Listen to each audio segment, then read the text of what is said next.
The Lotus Sutra Part 4, Eternal Love and Infinite Possibilities. Hello everyone. Today we're going to take the fourth journey through the Lotus Sutra together. Until last time we deeply felt the wisdom of growing at your own pace, and the preciousness of companions walking together.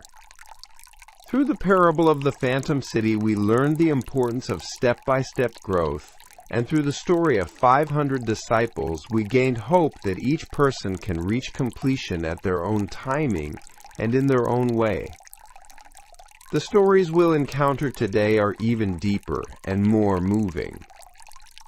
We'll explore the meaning of true equality that transcends prejudice and discrimination, eternal love that transcends time and space, and the existence of invisible companions who are with us. We who live in modern times still live amid much prejudice and discrimination. We judge and categorize people by age, gender, background, education, economic level, and sometimes we ourselves are hurt by such standards. But the Lotus Sutra offers us a completely different perspective. It teaches us that all beings are fundamentally equal and precious, and that outward conditions cannot determine true value.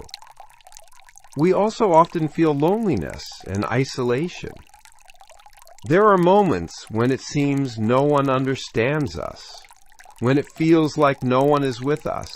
But today's stories will tell us that we are never alone, that there is love that accompanies us eternally, and that countless beings are helping us from invisible places. The four main themes we'll share today are these. First, we'll learn about the preciousness of all people who transmit teachings. Next, through the mysterious story of a past Buddha testifying for the present Buddha, we'll explore the meaning of connections that transcend time.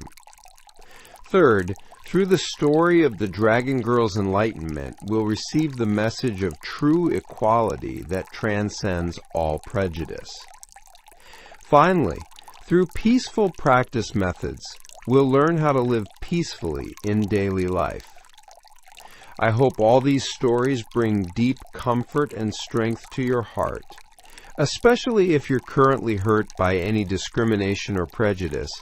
I hope you'll realize that your true value exists in a completely different dimension from such external conditions. In Nobility of Dharma Transmitters. In the chapter on Dharma teachers, Buddha speaks about the preciousness of all people who transmit teachings. Here, Dharma teacher doesn't simply mean monks or professional religious people. It refers to all those who share truth and wisdom with others. If any good men or good women receive and uphold, read and recite, explain and preach even one verse of the Lotus Sutra to others, these people should be said to be wearing the Tathagata's robes, protected by the Tathagata, and dwelling in the Tathagata's room.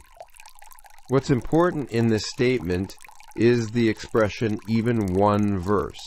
Even the smallest thing, even something partial, the act of sharing truth is itself sacred and precious.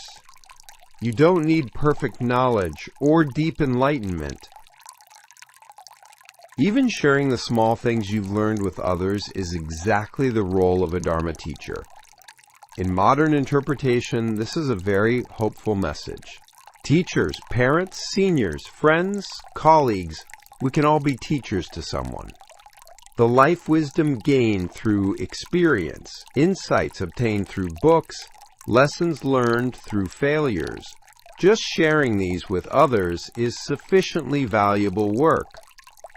Wearing the Tathagata's robes means taking on a sacred role. The moment we share wisdom, we become beings participating in a greater purpose beyond mere individuals. Being protected by the Tathagata means such good actions are definitely protected and supported. The expression, dwelling in the Tathagata's room, is especially beautiful. Room means bedroom. the safest and most comfortable space. It means those who share truth are protected in the universe's safest embrace. Modern education has similar concepts too, the idea that everyone is someone's teacher. Even without being professional educators, we can have relationships where we learn from and teach each other by sharing our individual experiences and knowledge. It's the same in workplaces.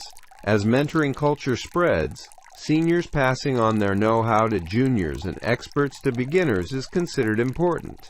This kind of knowledge sharing drives the development of entire organizations. In families too, not only do parents teach children, but children also teach parents new things.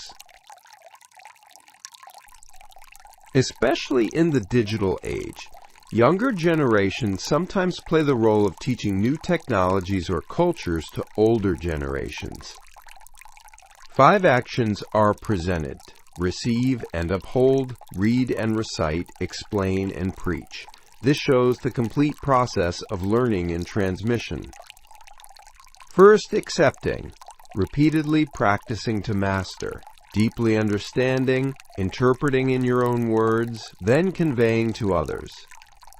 Receiving and upholding means accepting with an open mind, opening your heart to new wisdom without preconceptions or prejudices.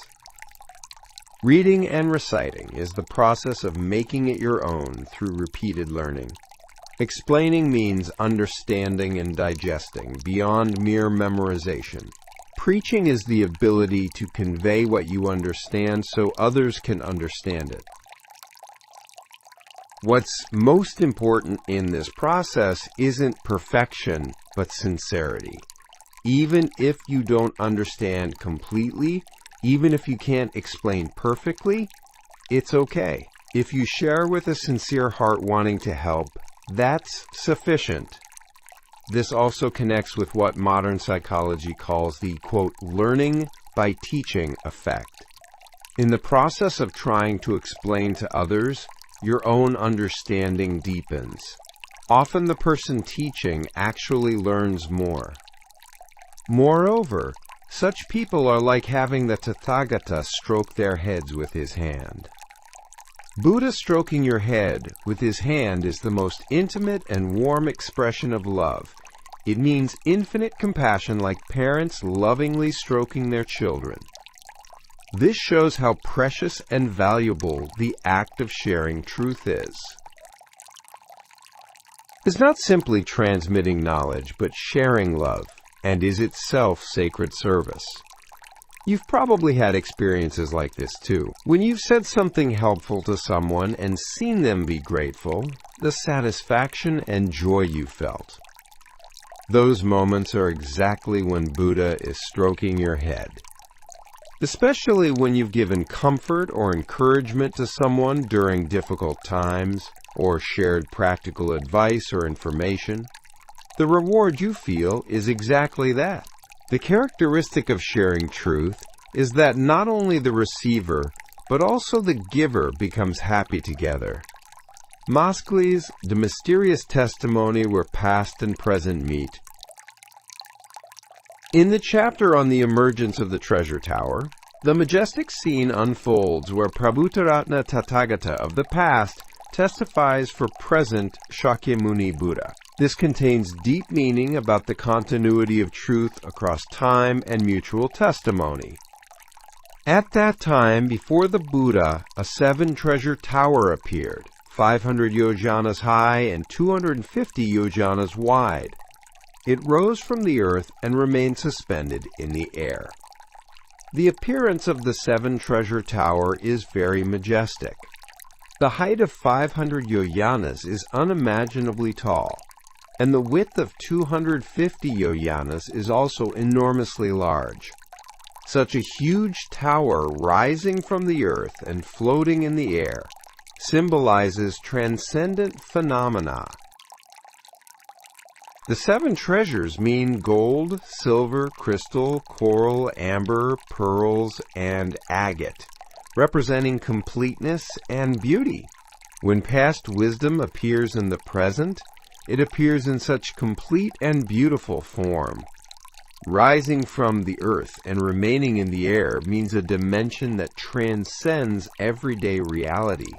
It's like the transcendent sensation we feel when experiencing true wisdom or deep enlightenment. In modern interpretation, this can mean moments when the great heritage of the past comes alive in the present. The inspiration we feel when reading classic literature, studying the lives of historical figures, or experiencing traditional culture is exactly like that. We especially have such experiences in teacher-student relationships, cases where teachings from a deceased teacher suddenly come vividly to mind during current difficult situations and provide answers. In such moments, we feel connections that transcend time and space. From within the tower came a loud voice, "Excellent, excellent. World-honored one, Shakyamuni, you teach the Lotus Sutra of equal great wisdom for the assembly. I testify to this. This Lotus Sutra is all true. This is an amazing scene where a past Buddha testifies for the present Buddha. This shows the consistency and continuity of truth. What was right in the past is still right in the present. There are universal values that don't change with time. The expression equal great wisdom is important. It emphasizes that equality is the core message of the Lotus Sutra. The wisdom that all beings are fundamentally equal. This is truth that doesn't change across ages. The testimony, all true, is also meaningful. Sometimes when new teachings or ideas emerge, we wonder if they're really correct. But if they align with past wisdom, they're likely to be true. We can have such experiences in modern times too. When new scientific discoveries align with ancient wisdom, when research results in modern psychology prove the effectiveness of traditional practices, we feel the consistency of truth. Cases like quantum physics discoveries aligning with Eastern philosophy's interdependence thought, or modern neuroscience scientifically proving meditation's effects, are such examples. Seeing the Seven Treasure Tower suspended in the air with a voice coming from within, the assembly gained Dharma joy, considering it a rare occurrence, and rose from their seats to bow to the Seven Treasure Tower in the air. The assembly's reaction is very natural. Witnessing mysterious phenomena, they gained Dharma joy, joy in truth. Considering it rare means accepting it as a special experience beyond ordinary daily life. Dharma joy refers to the special joy felt when realizing truth. It's different from general pleasure or enjoyment. A deep, pure joy. It's like the overwhelming joy when finding the answer to a long unsolved problem. Bowing to the tower in the air shows reverence for something beyond the ordinary dimension. We too sometimes feel such reverence before nature's majesty, art's beauty, or love's mystery. What modern psychology calls awe is known to have very positive effects on mental health. When recognizing the existence of something greater than yourself, you become humble, feel grateful, and can escape from daily stress. At that time, great joy in expounding Dharma Bodhisattva said to Buddha, "World-honored one, we wish to see this Prabhutaratna Tathagata." The assembly's natural curiosity and earnestness is expressed. Having only heard the voice but wanting to see the actual appearance is a natural human desire. It's the same with truth. We want not just theoretical knowledge, but direct experience. Modern people also want such experiences. They want to actually meet the great figures they've only read about in books. visit famous places they've only seen in photos, and directly experience things they've only heard about in stories. It's the same in the spiritual dimension.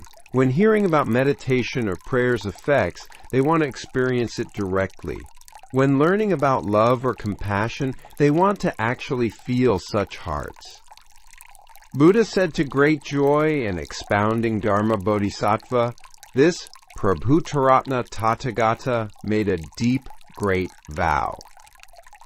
If, after my extinction, there is anywhere in the worlds of the 10 directions where the Lotus Sutra is being taught, my tower will appear there to hear and testify to that teaching.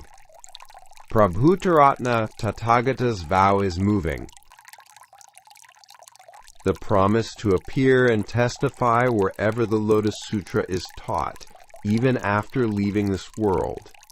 This shows infinite love and dedication to truth. The worlds of the 10 directions means all of space, the 4 directions of east, west, south, north, the 4 corners of southeast, northeast, southwest, northwest, plus above and below.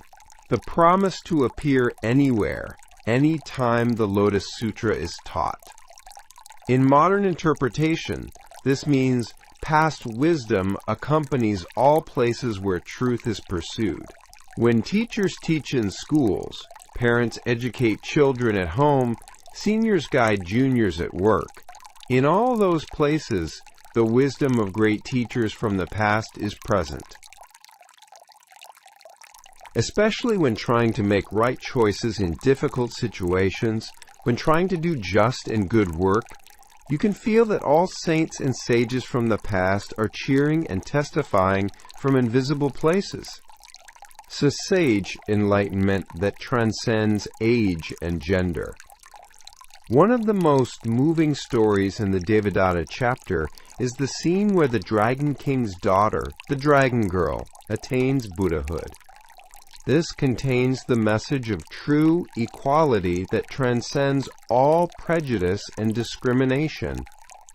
At that time, Shariputra said to the Dragon Girl, "You haven't been seeking enlightenment for very long, yet the Buddha stage is difficult to attain. A woman's body is a filthy vessel and cannot become Buddha, because the Buddha's body has 5 obstructions." Shariputra's statement well shows the general prejudices of that time. He denies the possibility of enlightenment based on being young and being female. This matches prejudices that existed not only 500 years ago, but still exist today. Haven't been seeking enlightenment for very long means lacking experience. It's underestimating ability because of young age and short practice period. Even today, there are many cases of dismissing younger generations, ideas, or abilities, saying they're still young and don't know, or they lack experience. The expression, "woman's body is a filthy vessel," reflects the gender discriminatory thinking of that time. But such prejudices exist in various forms, not only then, but today too.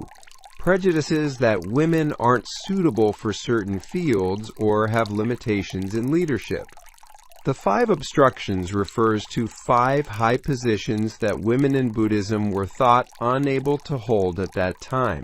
This should be seen not as religious doctrine, but as the gender discriminatory concepts of that society reflected in religion. What's important is how such prejudice and discrimination are refuted. The Dragon Girl doesn't argue with words, but proves it directly through action.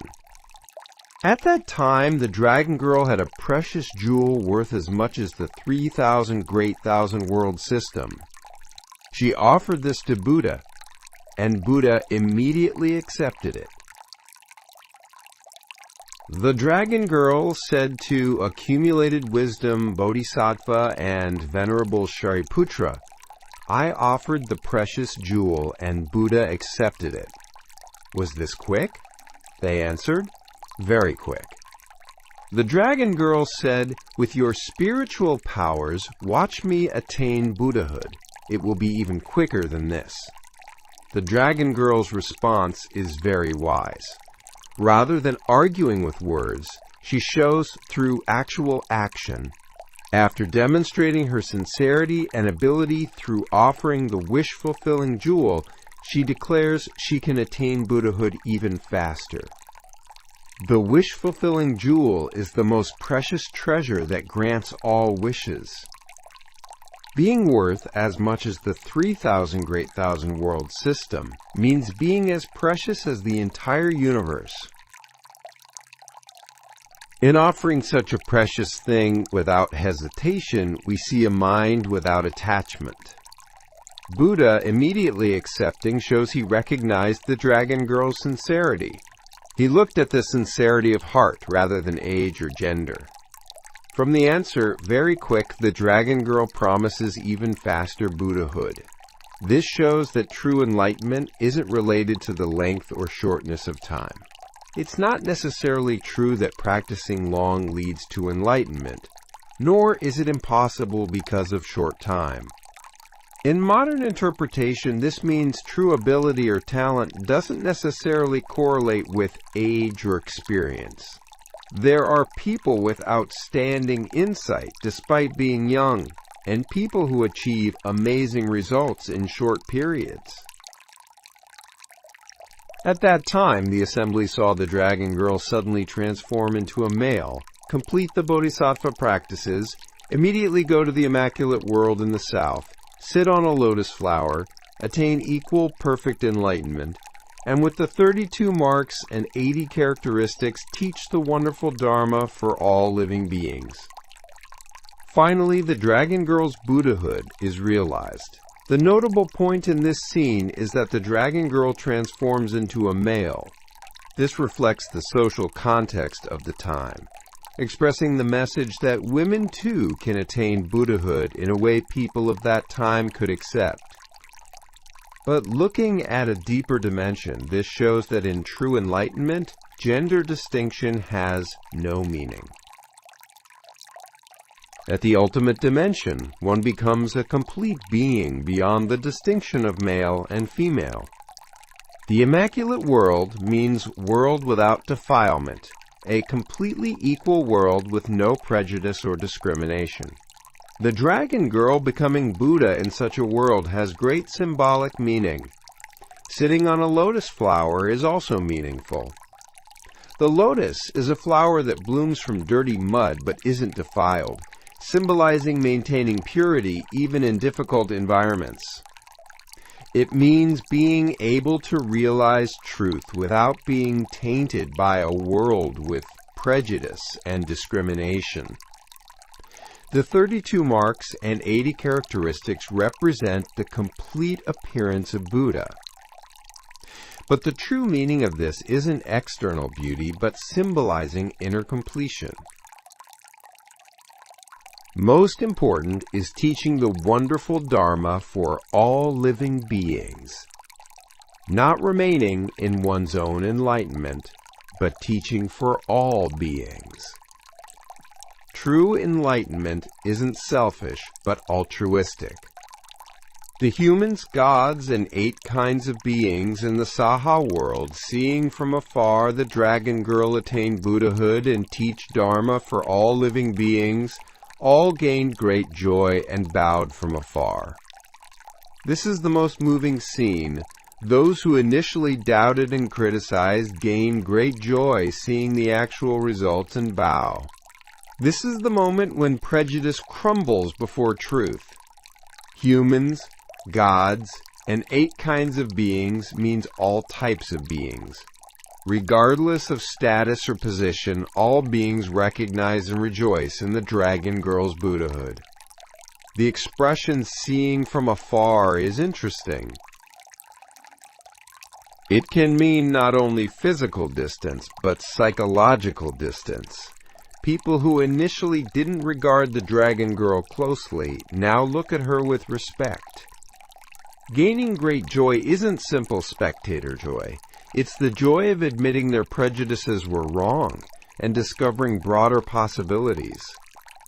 It's the emotion of witnessing true equality. We can have such experiences in modern times too.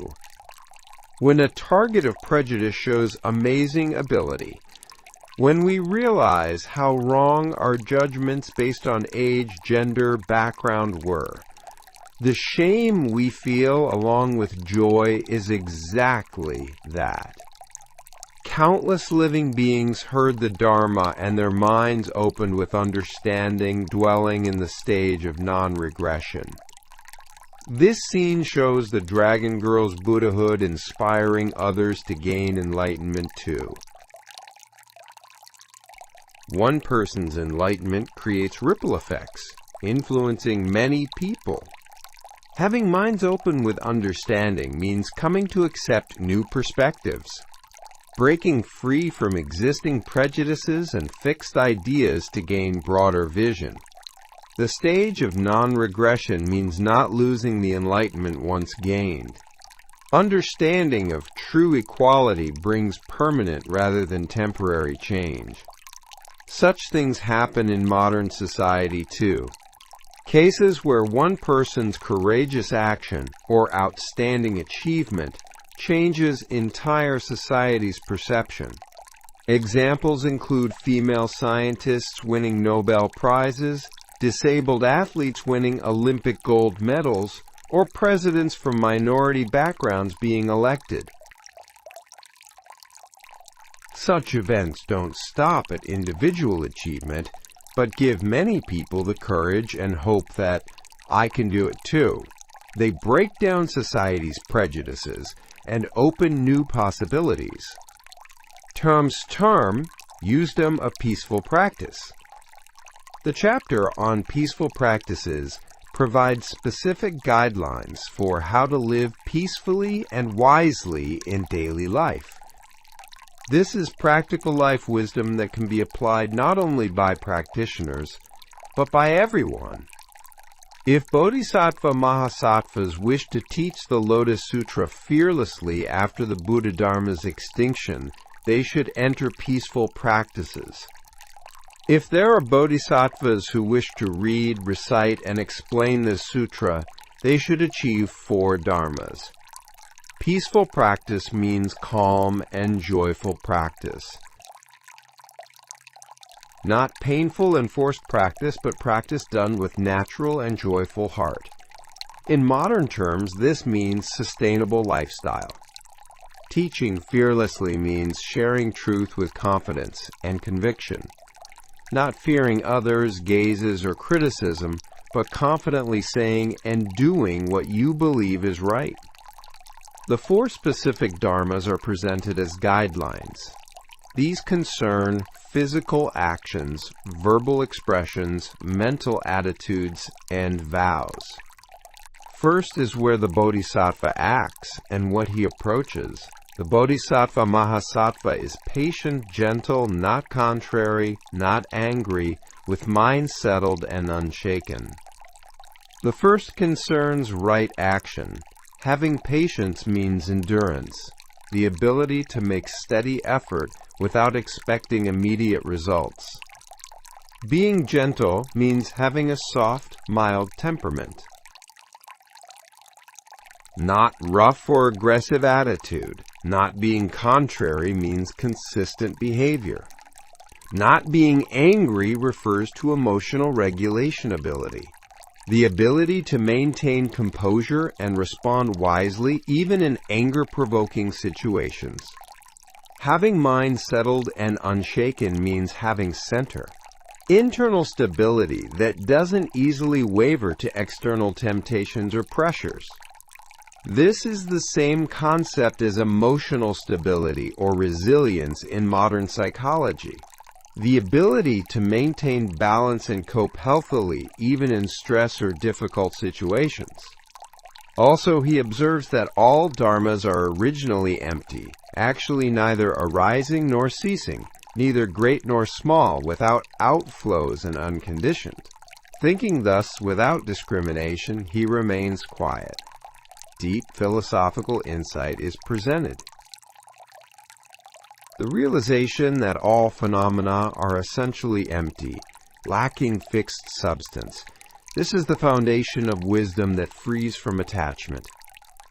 Actually, neither arising nor ceasing means understanding the nature of change, though there seems to be arising and ceasing on the surface. At a deep dimension, it's just the eternal flow of change. Neither great nor small means realization about relative values, an equal perspective that nothing is absolutely important or absolutely trivial. Without outflows and unconditioned means a natural state without afflictions and artificiality, not something artificially created but originally perfect condition. Thinking without discrimination and remaining quiet means stopping excessive thinking or judgment and maintaining equanimity that accepts things as they are. How does such philosophical understanding apply in actual life? It appears as a mind that doesn't fluctuate greatly with success and failure, centeredness not greatly shaken by others, evaluations, and acceptance that receives current situations as they are. Second is where the Bodhisattva speaks. The Bodhisattva Mahasattva doesn't speak of faults in all dharmas, doesn't mention names of sutras, doesn't speak of others, faults, and doesn't praise or criticize people of the two vehicles by name. The second is guidance about right speech. The core is not speaking negatively.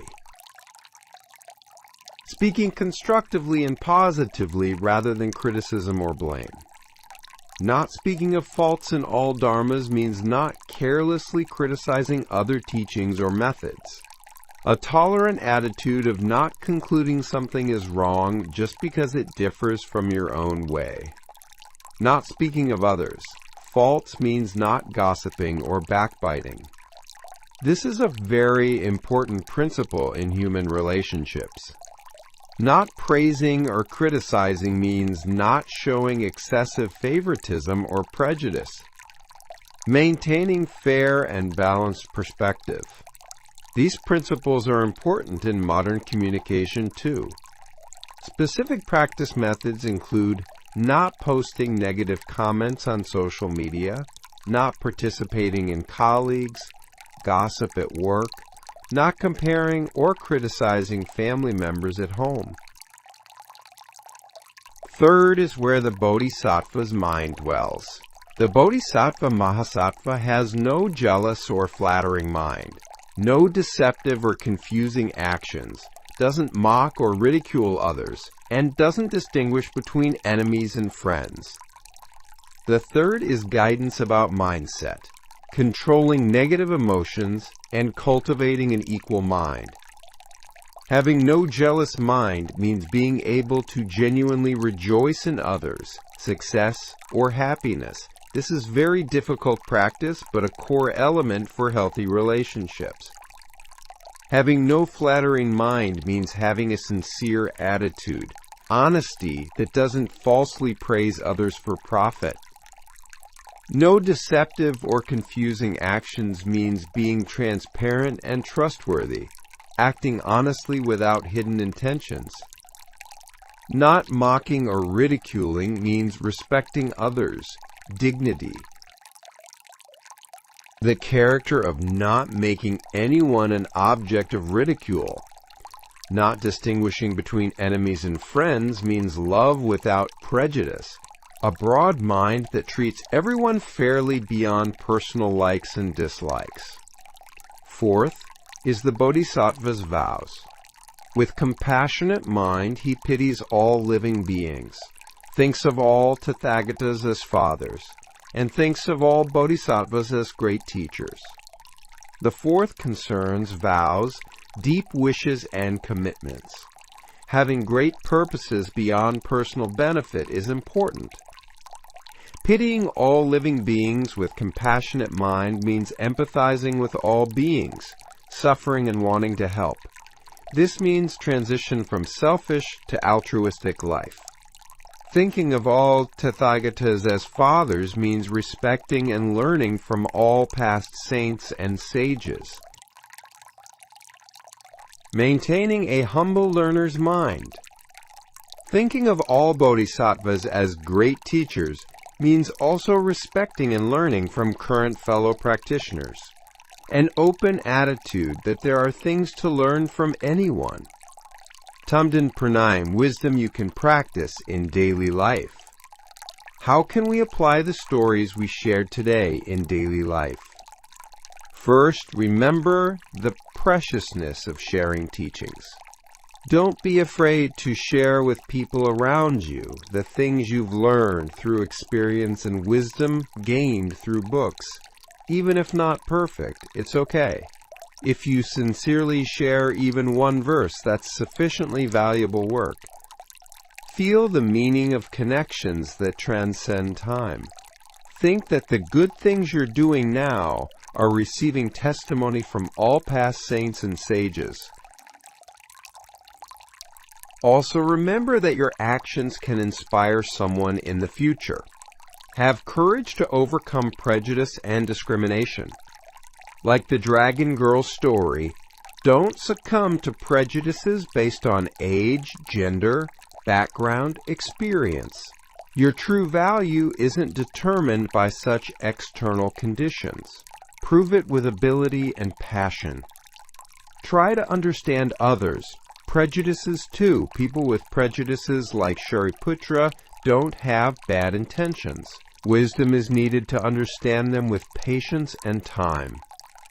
Practice the 4 principles of peaceful conduct. Try practicing patient and gentle actions, constructive and positive speech, a mind without jealousy and comparison, and altruistic vows in daily life. Especially be careful of the power of words. Try to convey encouragement and praise rather than criticism or gossip, hopeful messages rather than negative news. Your one word can be great hurt or great strength to someone. Practice controlling jealousy. When seeing others' success or happiness, cultivate a heart that genuinely congratulates rather than envies. This isn't easy, but is an important virtue for enriching relationships. Have greater purposes beyond personal goals. Think about things you can do not just for your own success, but for family, community, and further for society. Finally, remember that you too can be Prabhutaratna Tathagata to someone. Be the presence that testifies from the past when juniors or children do right things. Your encouragement and support becomes great strength for them. I hope the stories we shared today plant seeds of equality and love in your heart. I hope you feel the world of true equality beyond all prejudice and discrimination, and the reality of eternal love that transcends time and space. You are a sufficiently precious and valuable being. No one can limit your possibilities, and no one can make you give up your dreams. Live confidently like the Dragon Girl, eternally like Prabhutaratna Tathagata, and peacefully like those practicing peaceful conduct. Next time, we'll share the final stories of the Lotus Sutra together. We'll explore the final message about compassion in daily life and eternal companionship, and how we can make the Lotus Sutra's wisdom a lifelong companion.